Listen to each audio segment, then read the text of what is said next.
Hi, Ruby. Hi, Ruby. Hi, how are you? Good to see you. Good to see you. Thank goodness for Facebook. I can kind of see what's going on in your life through Facebook. Yeah. Yeah. You have been one busy woman, I'll tell you that. Yeah. I have a trip tomorrow, and I'm working on a few cases, detained cases all the time right now. So, yeah. So sorry for getting on just right now. So how does this work? We'll wait a few more minutes to see if we Okay. get some more people to join us. There's Mike. Okay. Mike, are you in the car or are you actually at a computer? Oh, there's Dree. I thought you had a class tonight. I don't have it tonight. I just got home from Huntsville. Oh, okay. Well, glad to have you here. Hey, thank you. Good. So everyone, meet Ruby Powers. We go back a ways in Rotary years. So Ruby has been an ambassadorial scholar, and so she's known Rotary before she was a Rotarian. So she's considered now a Rotary alumni. And she's been doing some amazing work at the border of Texas, reuniting families. And so I asked her to just put together some formal comments or like a prepared presentation for just like 20 minutes or so. And then I think we'll have lots of discussion, good questions, and wanting to know firsthand what's going on down there. Don't always know if we can trust the news. Is it fake news or real news? Who knows these days? Yeah. So Ruby, I'll go ahead and let you get started. I hope that we have some others join us. I think some others had expressed interest, but we are going to record this so that we can have it on our website. Okay. And there were many other people. We're just trying out this 5 o'clock time slot today for the first time. But Okay, we've got people on the East Coast, and we've got people on the West Coast, and we've got people in other countries. I don't know what time it is in Australia, but we have a member in Africa. So it's really a challenging task to find a good time slot that works well for everyone. Oh yeah, I understand. Okay. Well, So I'll let you go ahead and get started. okay. Well, I'm an immigration attorney. I'm grateful to Rotary I was an exchange student to Belgium where I learned French, 99, 2000, and then I was a Rotary Ambassadorial Scholar to Barcelona in 04, 05. So I really credit Rotary to helping strengthen my skill set, languages, cultural understanding, knowledge of the world from actually being there, and ties around the world. I'm still friends with my host families and exchange student friends and Rotary ambassadorial contacts. And even to this day, I was actually talking to a reporter or a journalist with Rotary Voices because they're planning to put a story about me in the January magazine or so about this topic. So I've been an immigration attorney for 10 years. And so it's tough. If you've ever dealt with immigration in some respect, my mom was born in Mexico. My husband is originally from Turkey. I've been helping out most of my relatives on immigration. So it's really near and dear to my heart. So I really do this because I'm passionate about it. And I know it can easily get to a political level, and I'm going to try not to get it to that place. But there's lots of different aspects to immigration. And so it's sort of hard to have that conversation in a small amount of time. But I'm glad that we can have more of a dialogue. So I was going to talk mostly about just this summer. So people have been coming to the United States, for as long as we remember, right? But in May of this year, the administration created a policy where they would do a zero tolerance. And they basically were charging parents who came in not at the port of entry with a legal entry. And they were charging them with a criminal charge. Why that matters is that it then would allow the government to separate the parent from the child, because the child that they came with would not be able to be detained with a quote unquote criminal. And so when the children were separated, they were deemed as unaccompanied minors, and they were put in what already exists with the ORR, the Office of Settlement process, where they were put in shelters. And so this is where this became a big issue, because when they came, they were not told they were going to be separated. And in many cases, when I went to the border, I found out stories about people were lied to when they would say, will my child be here when I come back from this court case for the criminal illegal entry? And the officer would say yes, and the child wouldn't be there. And in fact, they might not have gotten to see their child again for another month or two.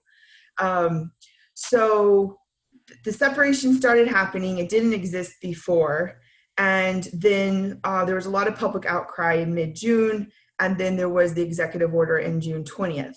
And then after June 20th, they basically said, we're not going to charge parents who come with kids and not at the port of entry as an illegal entry. And we're not going to put them in criminal, we're not going to charge them criminally. So I went to Port Isabel Detention Center, which is only, I don't know, maybe 20, 30 minutes away from the border and holds a lot of immigrant detainees, on June 26th. I just had this undying urge to go volunteer. A Spanish-speaking immigration attorney with asylum experience, I wanted to be able to do something. I just couldn't really.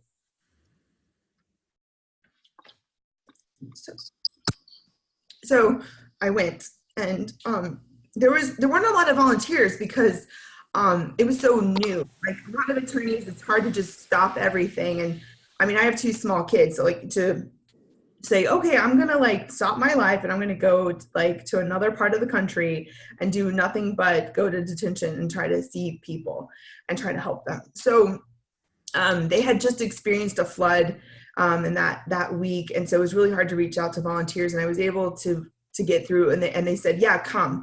And what happened was that Monday I went, nobody was there, and that Tuesday I was the only volunteer attorney at the detention center, and there were hundreds of people there, but I was only able to see about 11. And just to I won't go over all the details, but basically this place is about 40 minutes away from Harlingen. It's sort of in the middle of nowhere, and when you go in, you're not allowed to take your jewelry because you could have something dangerous, a recording device maybe, or you can't take your keys or your watch. So when I went in, I listened to about 11 really horrific stories of different things, from fleeing gang violence, witnessing crimes and reporting it, but the police not doing anything about it, and actually shocked that the person told them about it. I also heard of people fleeing domestic violence, went all the way to court, and the judge said, well, it's your fault. You just have to put up with it and go back home and be his wife. And to lots of other things, from religious persecution to political persecution, domestic violence, and gang violence issues.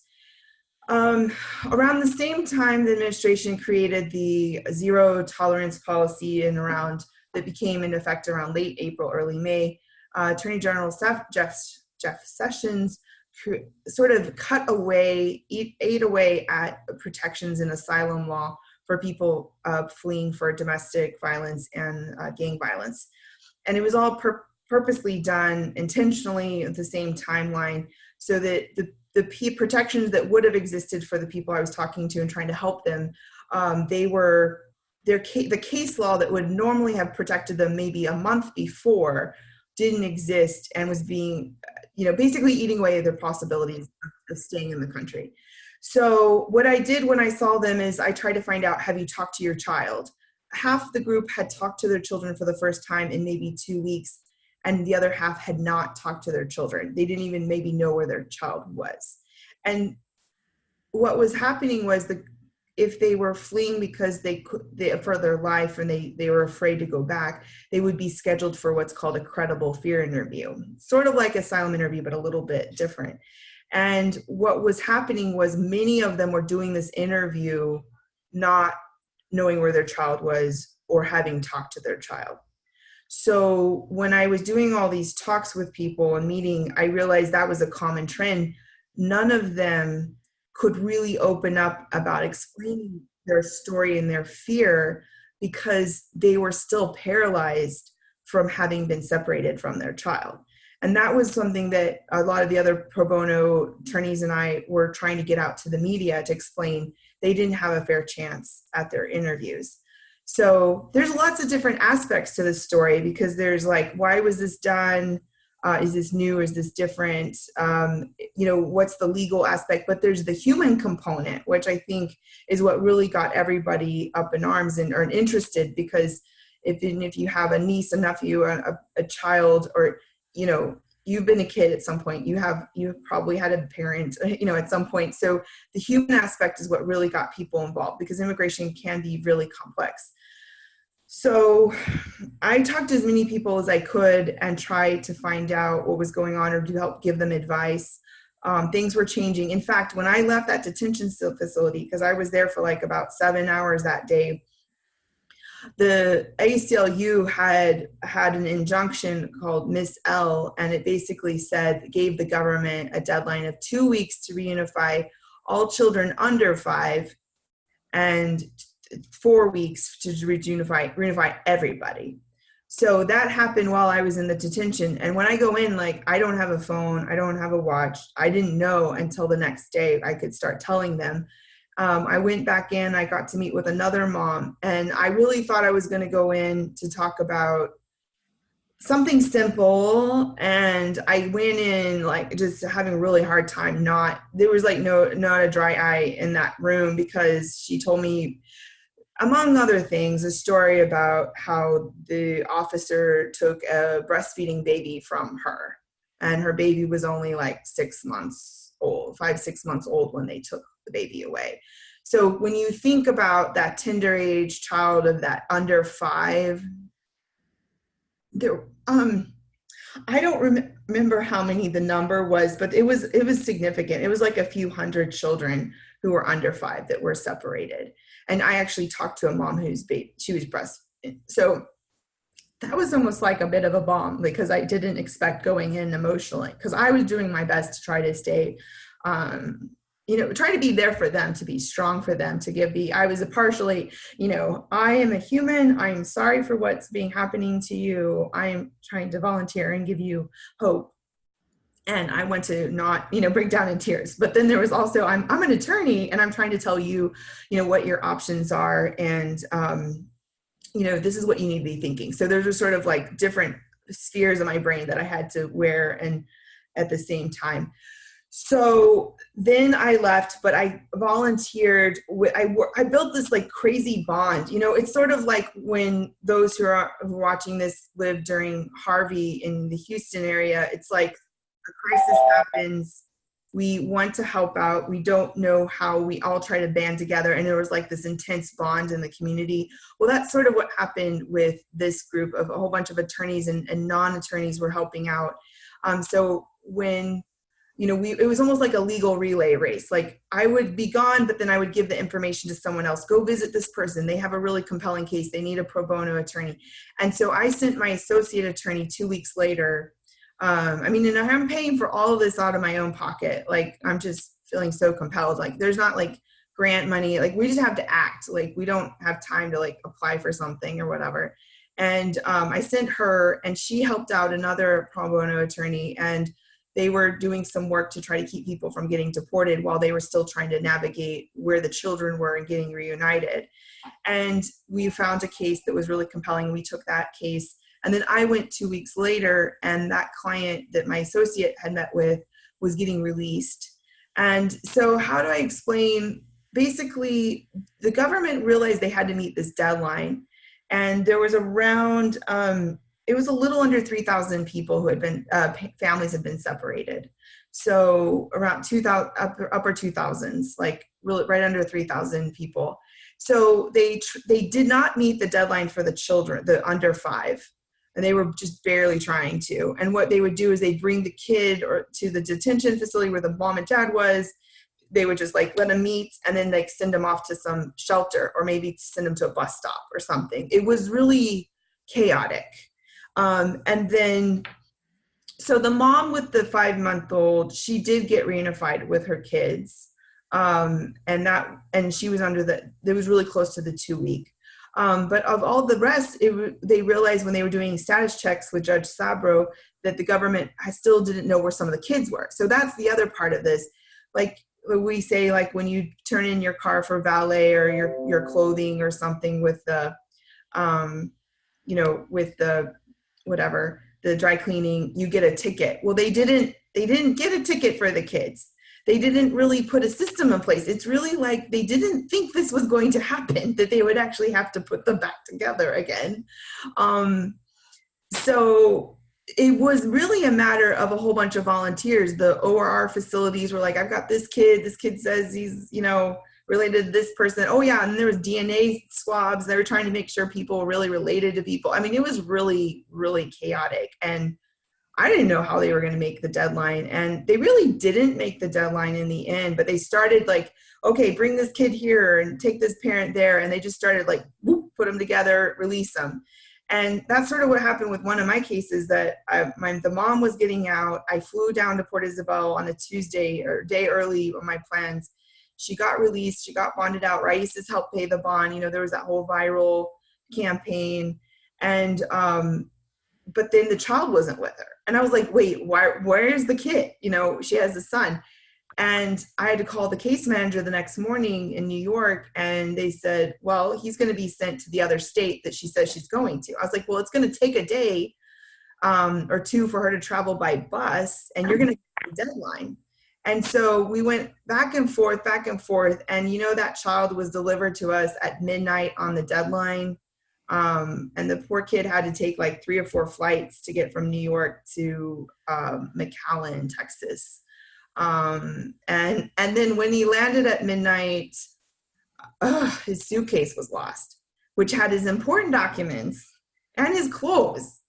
And I had bought them bus tickets for the next day to go to their destination. So midnight, we've gone through this emotional yo-yo. She hasn't seen her child for almost 2 months. And luckily she had me. I mean, I guess I'm trying to say this because like a lot of people didn't have anybody helping them out. And when she got out, I went and bought her a phone and clothes and we stayed together at the hotel while we were waiting to get her son delivered to us.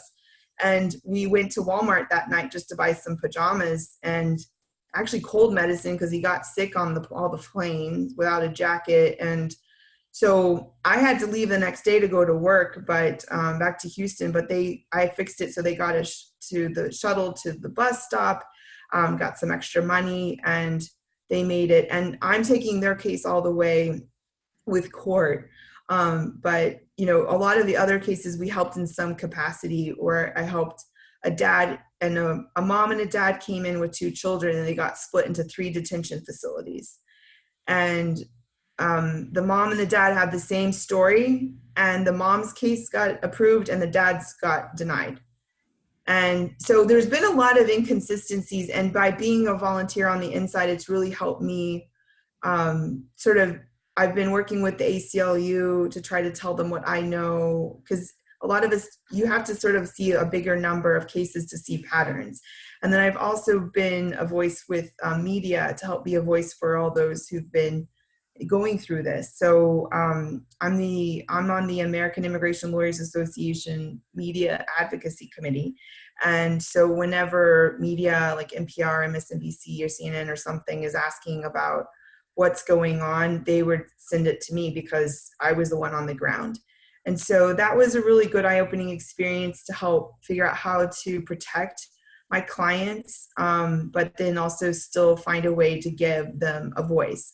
And so I had a lot of conversations with media, like, I don't want to give their name. I don't want to give their country. I don't want a photo. I don't want this, and oh my gosh, they wanted so badly to see the video or to be there at the airport when they were together. And, I didn't want to take that away from my client. I didn't want their, that was their special moment. And I wanted them, and there's privacy issues too, because there's no guarantee any of these people are going to get approvals for their asylum cases. And if they go back to where they're fleeing from and after immediate attention, then their lives are going to be even more in danger. So where are we now? Basically, there's around 497 children who have not been reunited. And there's a series of reasons why. Either the government deemed the parent ineligible because either there was some criminal issue or some behavioral issue, parental issue, or in most cases, the parent had already been deported.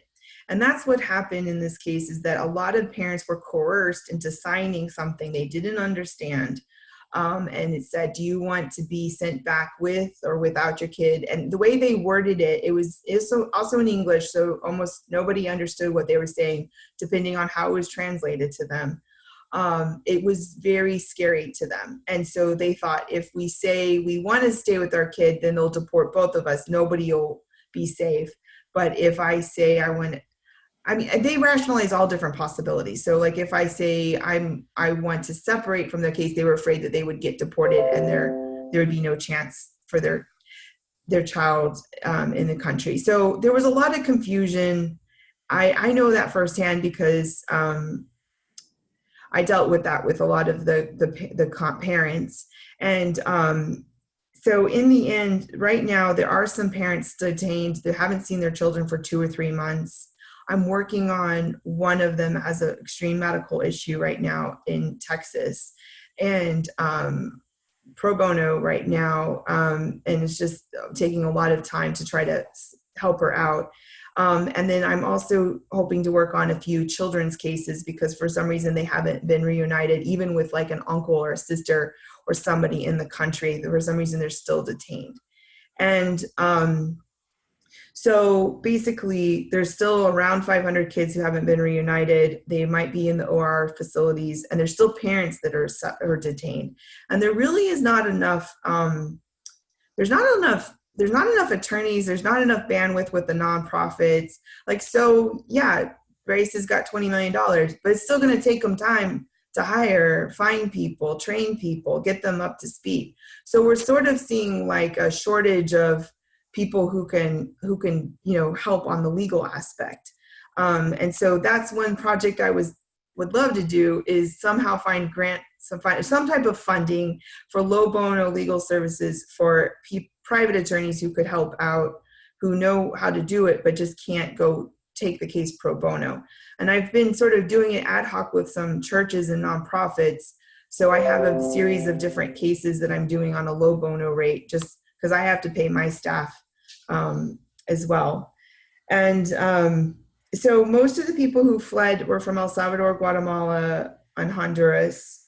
And most of the people that I talked to were fleeing because they were fearing for their lives. Almost everybody had some type of a death threat.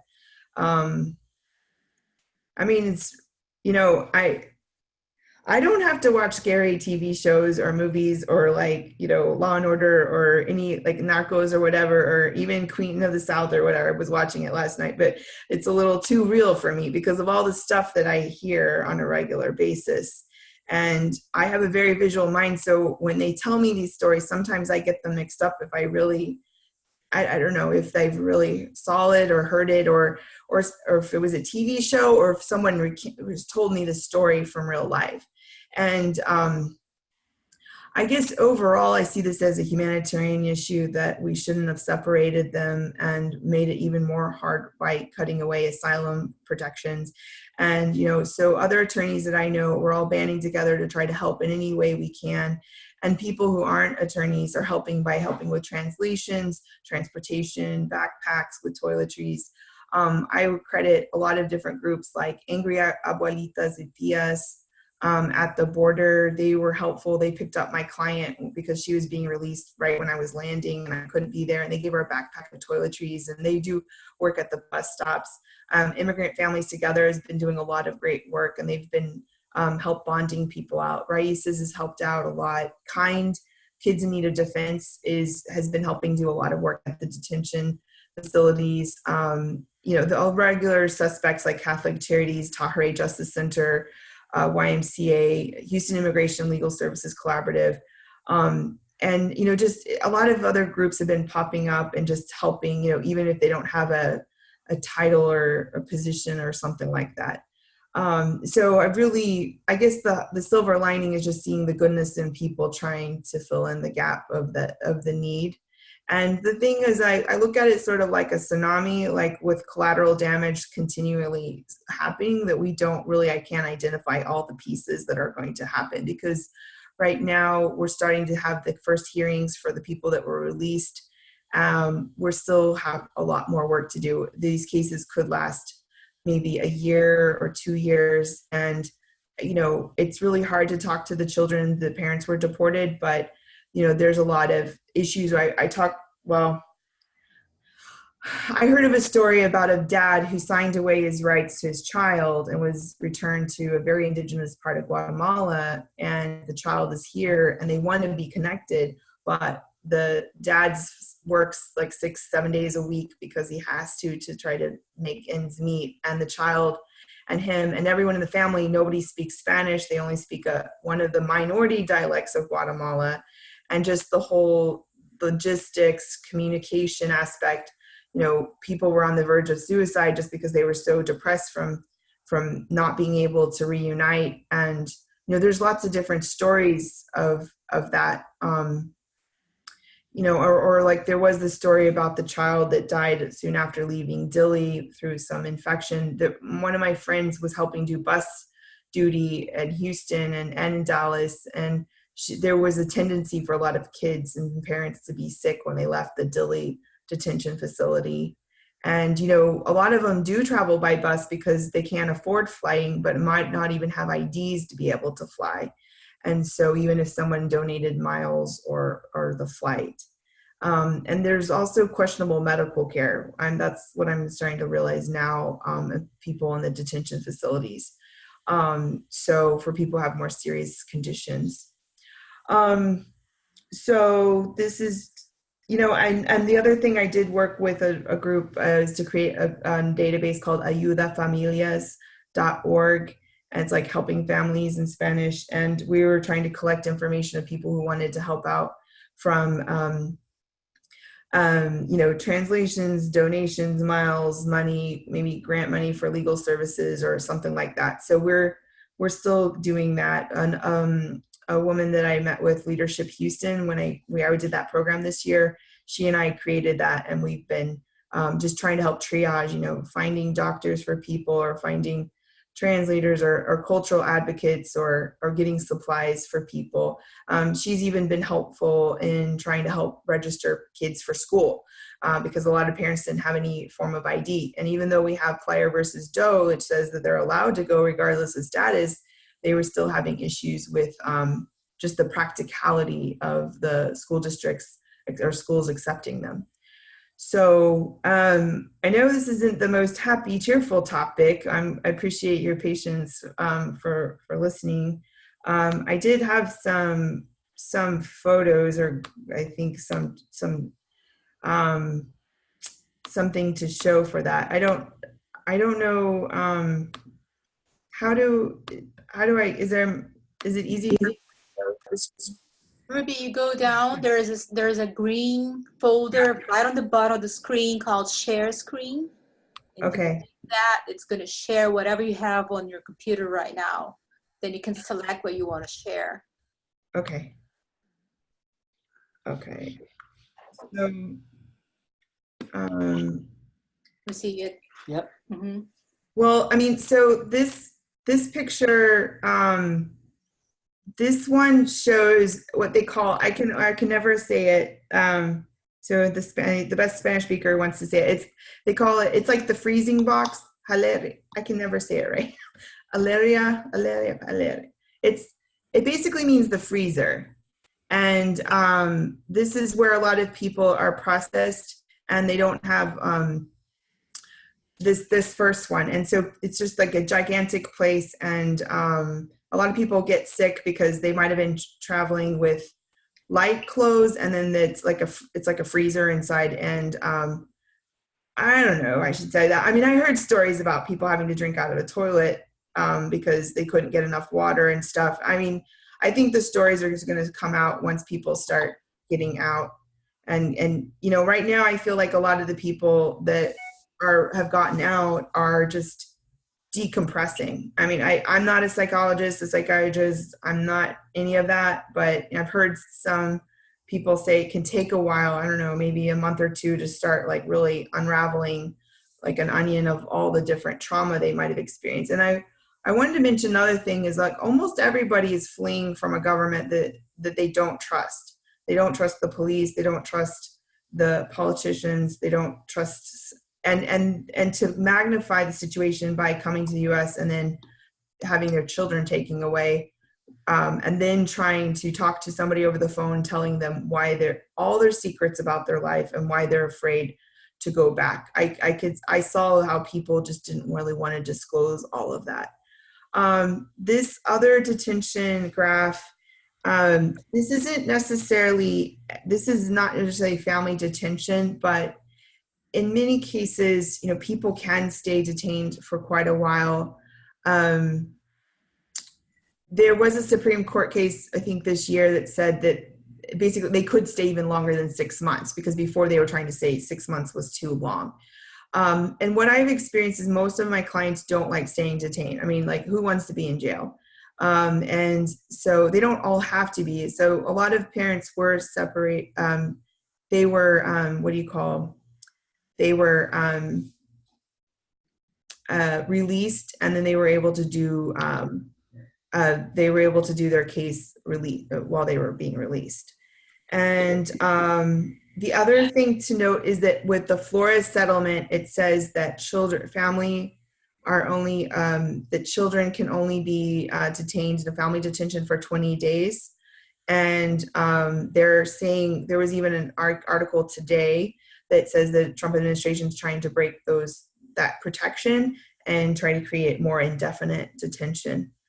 This other one was just more about like how things sort of work in terms of separation. If people are, what would normally happen before zero tolerance, for example, is if someone came with their aunt, then they would be separated. But if they came with their mom or their dad, they wouldn't be separated.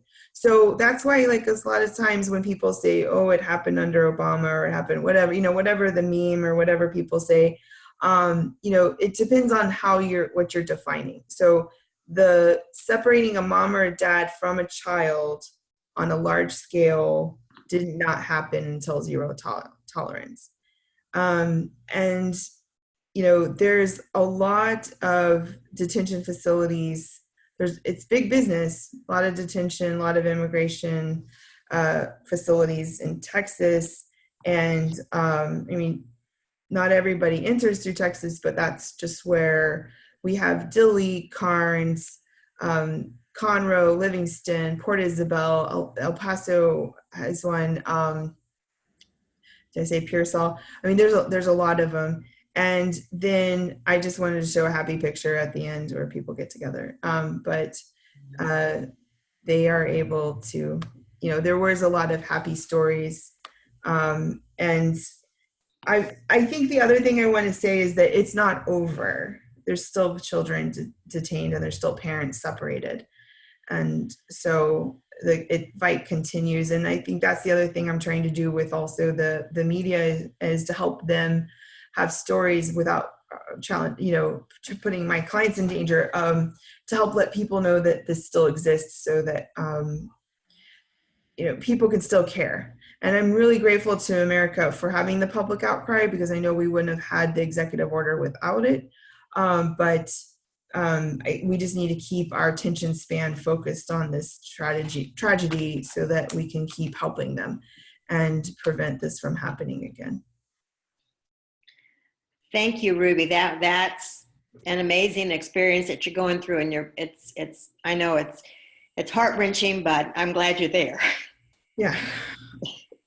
Well, I'm really grateful to, Rotary and my support network of friends and family and my husband and my staff to let me to be able to do that. I think I wrote an op-ed about no one prepared me for this, and they did and they didn't, little trips, learning languages, being at detention facilities, doing court, it did, but not for that particular situation. It was mostly pulling together a lot of skill sets, and just the confidence to just go in and just try to do the best I could, even though this is, challenging times and very depressing topic. It is, yeah. And I'm concerned about those mental health aspects. The birth to 3 is a critical child development stage, and the child needs to stay closely bonded with the parents. And it's unfathomable to me that such young children will be taken away from their parents. And that now so many have been deported. The record data collection was just not even in place. And I know I've been to Nicaragua twice. I haven't traveled, like you have, but I've been to Nicaragua twice. They don't have street addresses. Yeah. They just have descriptions of the house where they live on the hill. And you turn at the 5th mailbox that's red or something. I mean, it's you can't hardly find these people. They disappear, and they're up in the mountains, and they're hiding because their lives are in danger, from gangs and the violence. And that's why they were leaving in the first place. And the trust issues and the PTSD that's going to come out of this. We're going to see emotional fallout for years and years to come. That's what I'm afraid of. I mean, there was lots of stories about like children, being afraid, being upset with their parent because they thought the parent abandoned them, or not really wanting to talk to the parent at first. And just like, and that was the reason why I didn't want media at that moment of reunification, because I just wanted them to have that peace. Because, I mean, the little 7-year-old he had a huge smile from side to side, and he was happy, and he walked casually. It wasn't like this running and jumping in each other's arms like I sort of thought it might be. It was more of like this cautious happiness. And then they got together and they hugged, and then they were together, and but then I think it was also weird, like as a mom, like if I wasn't with my child for a couple months, like, how do you parent? How do they respect you? Like there's a lot of little funkiness that's involved. And I think they were trying to and she didn't have a child with her all the time, for 2 months or so. So I think there's a lot of different aspects that they were going through, ups and downs. And then there's a lot of other things, like they had to register kids for school almost immediately, find clothes, a shelter, get to where they're going. I think that's the reason why I look at it as like a tsunami, like, or even, because we even saw like with Harvey, we're still dealing with it in different respects. So like, this is not done. This is, we're going to still see the effects in different ways for many years to come on different levels. Yeah. Anyone else have a question for Ruby? Nicole. I have a question. Hi. Oh, I'm sorry. Would you like to go first? No, go ahead, Nicole. I just wanted to know, well, first of all, Ruby, thank you so much for your work with this. What's happening to these cases of child abuse that we're hearing that are coming from this? I mean, who are these people that I'm hearing about detention centers with children, and there's only one person working shifts, and what's being done about this? So I'm curious. I'll tell you that the shelters are sort of carefully guarded. You really can't get into them unless you work there, you are cleared for volunteering, or you are detained there, or you are an attorney that's getting grant money to help represent kids there. So it's almost like a fortress in a way. So I'm none of those. So I'm just sort of perplexed by that. I have talked to people who volunteered at one. He spoke highly of the place. And he almost said, like, it's a lot better than it sounds like in the news. And I was like, I wish they have a PR problem, because people don't think like that. And I worked with I spoke to somebody who worked at one in different cities. And he said they do have, he admitted there was a PR issue. I asked him, what's your oversight? He's like, we have this oversight, lots of different oversight. But I And then I've talked to people in the nonprofit world, and, you know, I think it's really difficult to be super honest if your source of funding for your job is for the continuation of these programs. But it's almost like a necessary evil to have these, because if, let's forget the zero tolerance issue of those separation, these children have been coming over by themselves, or somebody been sending them over for a while. So they need somewhere to go. And as I spoke to an expert on this, she says back in like beforehand, maybe in the 80s or before, like they just sort of, they didn't have a system of like screening them for medical issues, psychological issues, and making sure they go to the proper person and vetting them. So there's like some things that you're like, okay, I'm glad they exist. I'm glad they have that protocol. And there's some that have a good and a bad. Like apparently no one's allowed to touch the kid because they don't want somebody to abuse the child. But then, okay, well, you know, I mean, you know, like the importance of touch and like and psychology and everything. So, they need help. Yeah. Right. So I was like, how does that work for a baby? You know, does nobody hold the baby? I mean, I'm sure there's different rules for the tender age, but I mean, so I think that that's the whole issue that's going on with the Flores settlement. It basically says, I mean, that's for family detention, but I think there's also reviews of OR facilities. And I know some of my attorney friends were volunteer observers of these facilities, and they were supposed to give the report to higher up that it will be used. I mean, that's part of why Shiloh got closed down, because it became found out that they were drugging children, like to fall asleep or to do whatever. And so, but I'm trying to figure this out, because I've also talked to politicians who said they've gone on tours of facilities in their districts, and they're told things like are on the up and up. So I don't really know what to believe. I think there's more to it, but it's sort of like hard to get to unravel the layers of everything. And I'm taking some children's cases right now. I'm trying to get in and start to work, helping them out. This last couple of days. And so I'm hoping that from that, I'll be able to learn a little bit more how the system works. Thank you. Thank you. Wind, your question? So, well, my question is the facility, is that government facility or private facility? So, because I also, at the same time, I read an article that each kid that's being taken care of, the cost is like over 700 something per kid. So that's a lot of money. So how do they, like, based on the condition that they provide, how did that came up to be like 700 something? That doesn't make sense.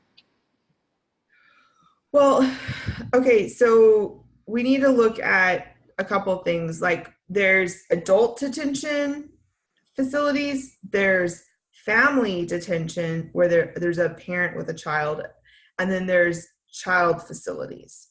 So the one that I talked about going to, that was an adult only facility at Port Isabel. When they were doing some reunifications, they either reunified and released into the public, or they reunified and put them in family detention. And so dads were going to Carnes, which is south of San Antonio, and moms were going to Dilley, for example. And then the children facility, those are the ones where ORR is in charge. And those are all private. I think they're all private entities, the children, and they get a grant to run that facility. So let me go back to the adult. Some of them are private and some are government. The one I went to at Port Isabel is a government facility, so it has a lot stricter rules. But I think a majority of them are privately owned. So you might hear the word like CCA, Corporations of America, GEO, some of those other companies.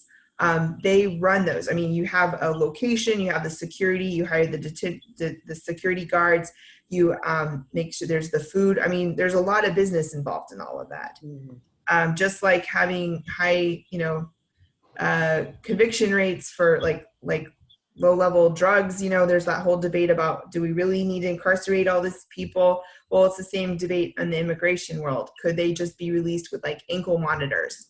If it's an ankle monitor, they can take care, shelter themselves, they can feed themselves, and the government doesn't have to pay as much for that individual. For the children, I don't know what the rate is per person for the children, but if it is in that number range, then that I would not be too, I mean, I don't know what the number is, but that's the other issue about it. Hi. Okay. All right, go get a snack. I'll be done soon. Okay. All right. Sorry okay. So, okay. Go. So I don't know the number of how much it costs, but in general, there's a lot of private industry. It's a big private industry, and there's a lot of facets from labor to food to security. And even the nonprofits get funding to help represent people on unlimited scope, not everything. Yeah. That's what I was afraid of, because that's what's going on with the prison system right now too. They make it more privatized, and it's not for the government or for the people. It's for the profit, and that's scary. Yeah, I mean, if you criminalize more aspects of immigration, or you put all these like further detention, you make it harder to get out, then somebody has to get paid to detain people. And I mean, that's the other thing, that part of this discussion, people should be looking at who's profiting from all this detention. And I mean, in Houston, there was a plan, I don't know where it is right now, to open a detention facility in downtown Houston at 419 Emancipation. There was a lot of outcry about that. I don't know where it is right now. But, you know, there's on the flip side is, if the places have to exist, then we'd rather them be in like cities closer to attorneys and resources, because like family detention facilities, I mean, I see both sides. So I mean, the family detention facilities, like Carnes and Dilley, they're still, and Pearsall, it's not family, but they're all like, a lot of these places are still like an hour away from a major city. So even I had a pro bono case today, and I put on a forum, I was like, anybody going to this facility, because I really need someone to go get a signature from my client. And, you know, it's like we have to all band together. It makes it harder to help represent people in places. But you're right. I mean, that's a really good important point. There's a lot of money being made from the detention of immigrants. Ruby, I have a question. You mentioned earlier the credible fear interview. And I'm wondering, you know, well, we've heard some suspiciousness on the part of, you know, are these really the biological parents that have brought these children across the border? Mm-hmm. Are they perhaps really criminals? Are they perhaps really sex traffickers? So, I mean, is that just alarmist, or do you think that there is some validity to some of that from what you've seen? Okay, well, they do screen for that. So there's the normal situation of kids coming, and there's the family separation reunification process. So there's two different things. The normal process is they're supposed to screen, is there a family member in the country? If so, they're either going to be doing like a DNA test, verifying birth certificate and documents if they can, and now after June, they're doing a background check and screening, and even of everyone in the household, which is also on one side, making people afraid to want to even host that child, because maybe they're not here in legal status, and they don't want their information to be given to ICE eventually. So, you know, some of those protections are turning into like a backfiring and nobody wanting to host the kid. And that's part of the problem we're having right now. So the other side is the family reunification. So when we say family reunification, or family separation, we're talking about that class of people who were separated between like May and June 20th, early May and June 20th. And part of that ACLU Miss L agreement said that they could speed up the reunification process. And so that meant that they would, okay, I'm on a phone call. Okay, just sorry about that, guys. That's okay. We've got other moms here too. But at least nobody's like, Rotary okay. is family friendly. Okay, Violet, don't come in. Okay, thanks. Where was the last thing I said? Sorry. It was about so they sped up the reunification, and they didn't really, what I heard was they were doing like mouth swabs on the DNA, but they weren't being picky about the who was going to be in the household. They were they called it truncated reunification. They sped up through the process. But what I did hear they would do is they would like interview the person who said they were the parent or the parent, and they would sort of ask some questions to try to figure out if it sounded like they really were the parent, or maybe they were a relative pretending the parent, or something like that. So in overall, there's protections in place that they go through. And that's part of the reason why, on average, it takes around 56 days for a child to be placed with a sponsor who's put through ORR facilities. So that's nearly 2 months. Mm-hmm. Yeah, And that's a long time. That is Any a other long questions? Yeah, one thing I'm concerned about is the data collection was so poor that they didn't even get basic biographical information, like who the parents are, do you have any relatives in the States, and then to not even get that basic, information, to not have medical records and not have medical history and educational history, psychological history. We know nothing about these children to really provide adequate services, and yet we have assumed a government parental role over the lives of these children. I've never seen anything like it in the history of my life, and I hope never to see it again. This has been, I think, shameful to separate families. No, I agree. Mike? Yeah. So Ruby, thank you very much for presenting. This is really an interesting topic and very timely. What happened? Could you explain just briefly maybe what's happening now for someone that's, say, a family that's coming across the border? What happens today if that happens? Well, they're supposed to not be separated, like after the executive order mentioned that they're not supposed to be separated, but they would very likely be put in a family detention facility. See, part of the issue is they just didn't have enough family. I think there was also an issue of not having enough family detention facilities.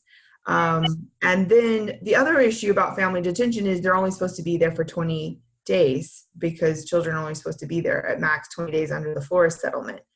So if it's an adult not with a child, they would be put in a detention facility. They would be, if they asked because they were afraid for their lives, they would be asked for an interview.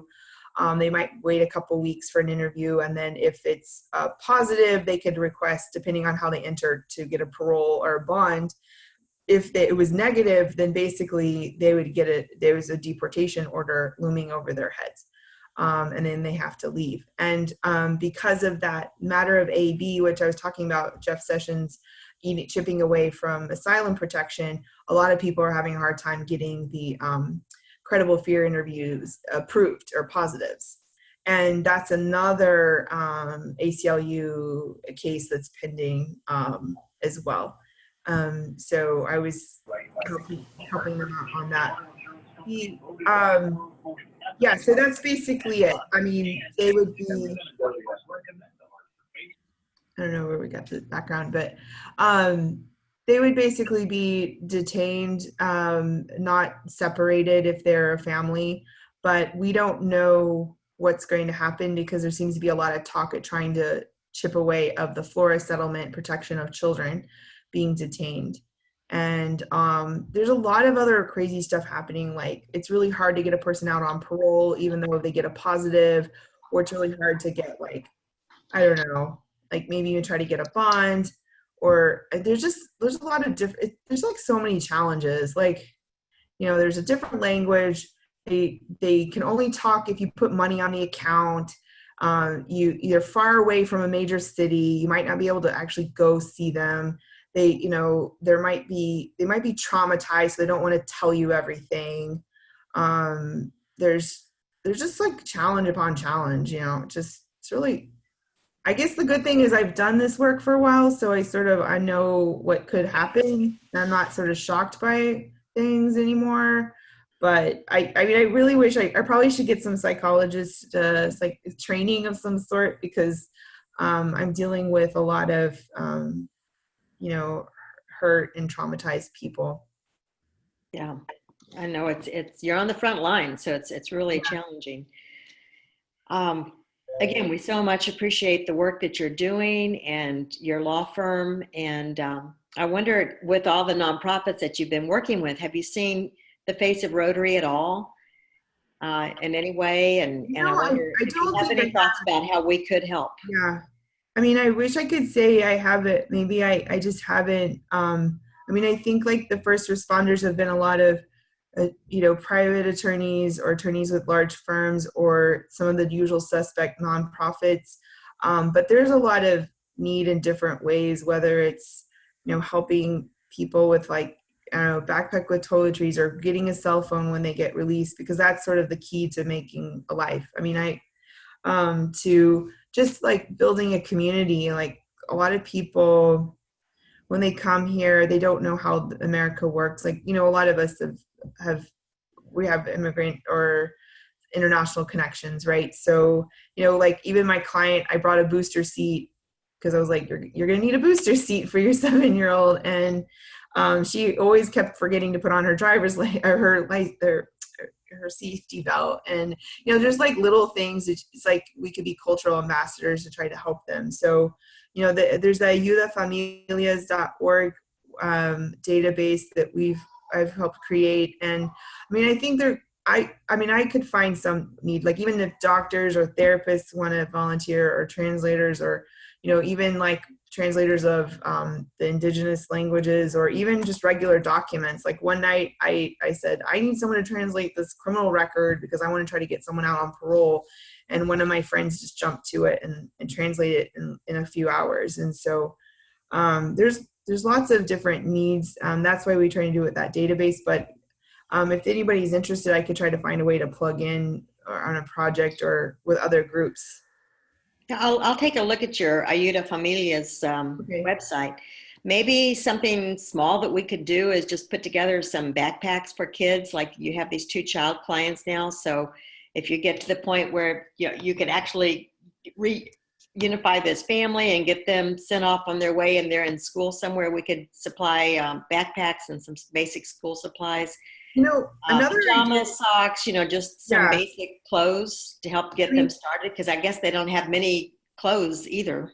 Yeah, I mean, another idea might be to sponsor a family or two in a way, like, just like little needs they might need, because we take for granted we have like toothbrush and a purse and underwear and bra and stuff like that. But when they were released, all of them had just the clothes they traveled to America with. I mean, so I spent maybe a couple $100 at Walmart, and I think she was like a new person. It built up her self-esteem with a new outfit or a few different things. And so, yeah, there's different ways. There's some families that are being relocated here we could try to help connect with or something. Yeah.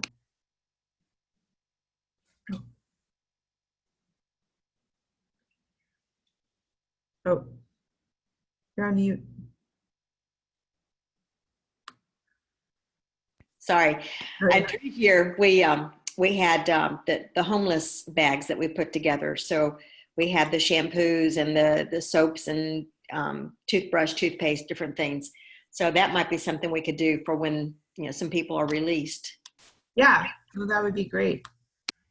Yeah, I mean, when people collect the toiletries, those can go to great lengths to helping people transition or help them get on their feet. Okay, well, it's time for us to end the meeting. I hope that others who had questions can, maybe email you, or we can meet you at one of our Saturday work days. If you have any time to come and join us, the 29th of September, bring the kids. It's going to be family friendly. Kids can help put shoes in baggies too. And maybe your kids would feel like they're getting to do something to help mommy. Mommy's always helping all these other kids. So they might feel like they could actually do something then too, on the same page with you. So you're always welcome. But I know that you're very busy, and I appreciate your time today to share with us. And it's going to be a long journey yet. So we'll try to find some way that our club can support you in this. Okay. Well, thank you. Thank you everyone for your interest, and appreciate just everything everybody does, and this, the kind-heartedness of Rotary to give back. I really appreciate that. Okay. Thanks so much. Thanks. Thank you. Meeting adjourned. Thank you. Thank you, Ruby. Thank you. Bye. Bye-bye.